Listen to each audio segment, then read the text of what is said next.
Baik, di part yang kedua ini tentang pengenalan Maximo, ya. Jadi kita akan jabarkan fitur Maximo yang digunakan biasa di PLN. Yang pertama itu adalah aset manajemen, ya. Jadi mohon materi ini disimak karena ada beberapa juga yang akan keluar dari soalnya tentang fitur Maximo yang digunakan di PLN. Nah, yang digunakan untuk mengelola dan menjaga informasi seperti peralatan, mesin, atau teknologi yang dimiliki perusahaan atau aset meliputi ada track detail aset. Jadi kita bisa meng-track detail aset kita termasuk lokasi, pekerjaan, biaya, dan atribut lain dan merekam histori. Kemudian menetapkan lokasi dan aset hierarki. Selanjutnya memonitor kondisi aset dan lokasi, kemudian mendukung aset baik konvensional dan linier. Kemudian fitur yang biasa digunakan di PLN yang kedua itu adalah work management, ya. Jadi ini untuk mengelola kegiatan pemeliharaan, ya, baik yang terencana dan tidak terencana, ya, mulai dari inisiasi pekerjaan, kemudian generate work order, penyelesaian pekerjaan, kemudian rekaman secara aktual, baik solusi, material, labor, dan cost-nya. Kemudian apa sih manfaat adanya work management? Yang pertama itu dapat menganalisa sumber daya, kemudian persediaan, dan penggunaan peralatan. Jadi biaya itu secara lebih rinci itu membantu penurunan tenaga kerja dan biaya material, ya, karena kita biaya itu lebih rinci. Nah, beberapa aset, lokasi, dan konfigurasi item diperbolehkan di satu work order, ya, atau tiket. Work management juga mendukung WO tracking, jadi task sequencing, jadi melampirkan dokumen di task dan generate WO dari informasi aset. Kemudian manfaatnya itu membantu mengoptimalkan jadwal pemeliharaan dan penggunaan tenaga kerja sesuai dengan keterampilan yang tepat. Jadi kita bisa mengoptimalkan jadwal pemeliharaan, ya, dan penggunaan tenaga kerja, ya.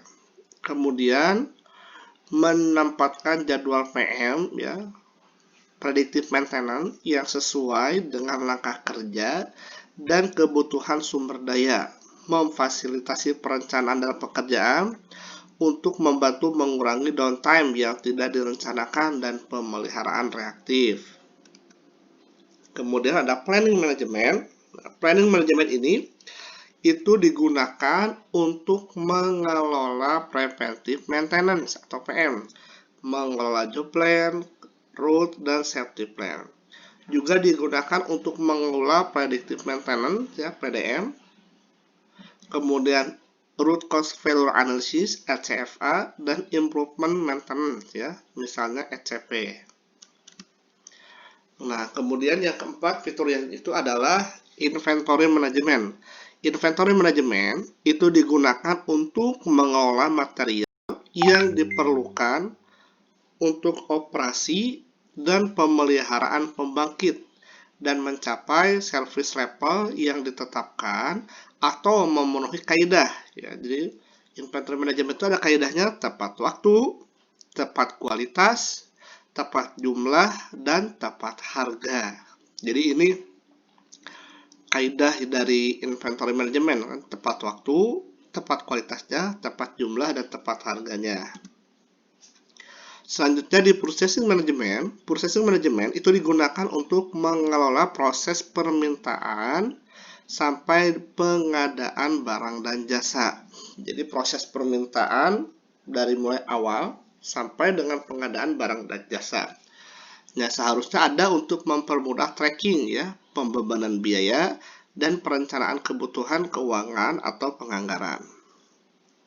Nah, jadi ini adalah Maximo overview prosesnya. Pertama nih dari asetnya, dari sisi pembangkitnya ada schedule maintenance, ya, schedule maintenance. kemudian maintenance and engineering. Di sini ada material demand, ya, kebutuhan dari materialnya itu sendiri. Kemudian inventory, ya, modalnya. Kemudian purchase request, ya, requestnya. Kemudian sisi logistik. Kemudian purchasing order, ya, pemesanan, baru ke supplier, ya. Dari supplier, kemudian dari sisi material itu masuk ke sisi dari logistik, kemudian dari logistik itu ada material receive, kemudian ke inventory, dari inventory itu masuk ke maintenance engineering, masuk dia ke aset, ya. Ini untuk overhaul atau preventive maintenance. Ada juga yang service request, ya, service request ini biasanya teman-teman yang dari operator, ya, untuk request peralatannya rusak. Jadi dari peralatan pembangkit dia masuk ke maintenance dan engineering. Kemudian dalam berbentuk work order, corrective maintenance.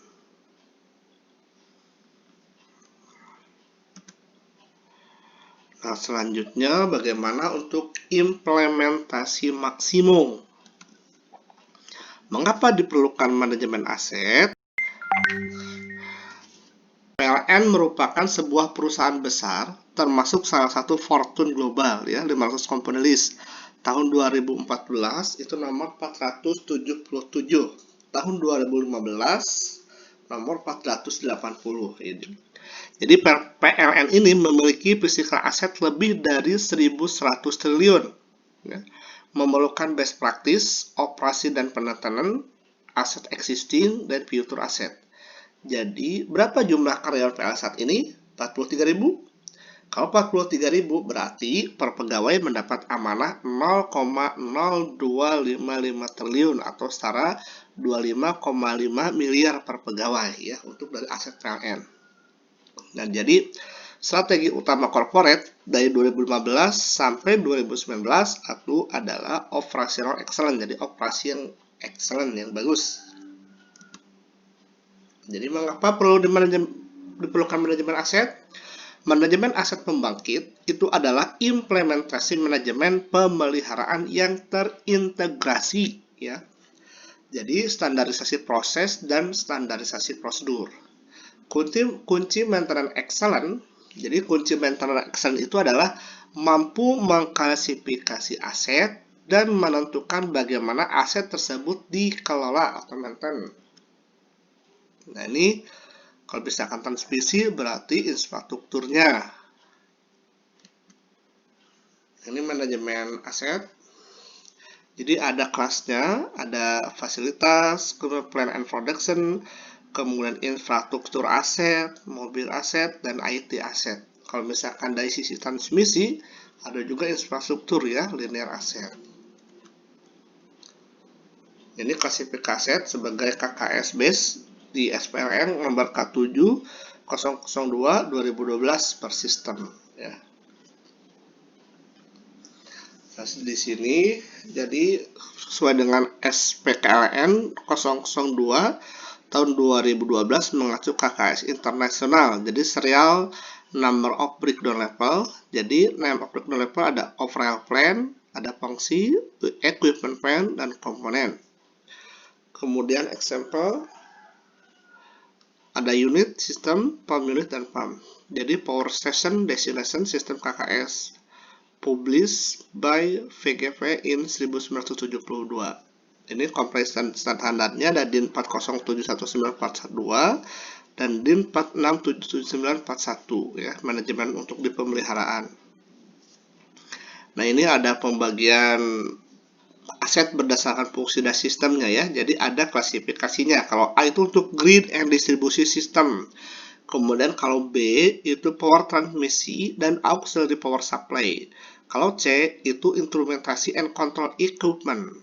D instrumentasi and control equipment for use only when the function code on to R and for identifikasi, ya. Kalau yang E itu untuk konvensional fuel supply and residual disposal.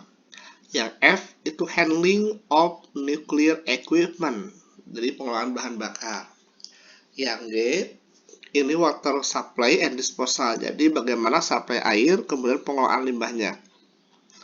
Yang H itu konvensional heat generasi, yang J nuclear heat generasi, yang K itu adalah nuclear auxiliary system. Kemudian N steam, water, and gas cycle. Yang M main machine set. N itu proses energy supply for external user, ya. Yang P ini adalah cooling water system. Yang Q auxiliary system. R gas generation and treatment system. S ancillary system. U itu adalah struktural. W ini adalah solar system. Yang X heavy machinery, not maintenance set. Z ini adalah workshop and office equipment. Jadi ini pembagian aset berdasarkan fungsi dan sistemnya. Jadi sudah terklasifikasikan supaya kita memudahkan untuk klasifikasinya. Nah, ini sebetulnya ini untuk proses bisnis di pembangkitan, ya, aset manajemen. Jadi aset manajemen ini sebetulnya pilarnya itu ada work planning control, WPC management, outlet management, ya. Kemudian reliability management, operasi manajemen, kemudian efisiensi manajemen. Nah, jadi dari proses bisnis pembangkitan ini,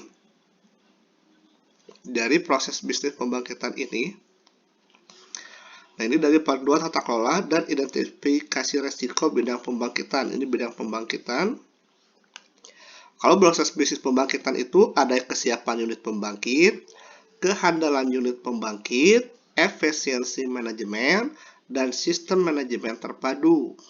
Di kesiapan unit pembangkit ini ada work planning and control, WPC management, yaitu identifikasi pekerjaan, perencanaan harian, perencanaan mingguan, annual planning, perencanaan dan penjadwalan PM, long term planning, eksekusi pekerjaan, monitoring, evaluasi pelaksanaan pekerjaan, dokumentasi feedback, ada capital planning maintenance. Kemudian outlet management, ya.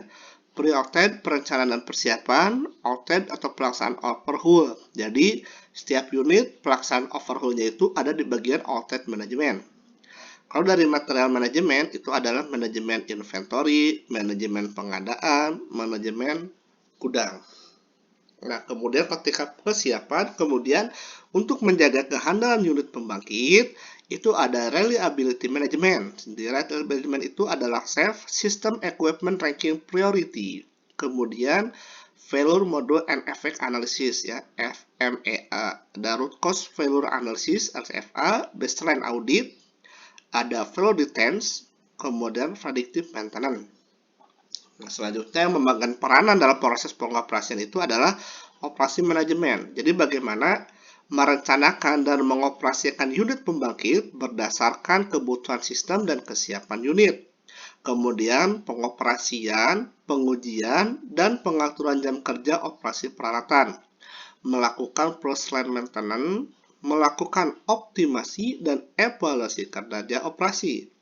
Kemudian pengelolaan bahan bakar, melakukan komunikasi dan pelaporan pusat pengatur beban dan kantor pusat. Nah, ada juga efisiensi manajemen. Nah, di efisiensi manajemen ini yang mengatur mengenai efisiensi unit, ya, yang membuat performance pembangkit, biasanya pengambilan data tiap bulan untuk performance pembangkit atau performance saat pra-OH, kemudian setelah OH, ya. Kemudian sistem manajemen terpadu, ada komitmen manajemen, tinjauan manajemen, pemahaman awareness, pengendalian dokumen, ya, pengendalian operasi K3, dan pengendalian operasi kelingkungan. Jadi ini proses aset bisnis pembangkitan, ya, aset manajemen di proses bisnis pembangkitan.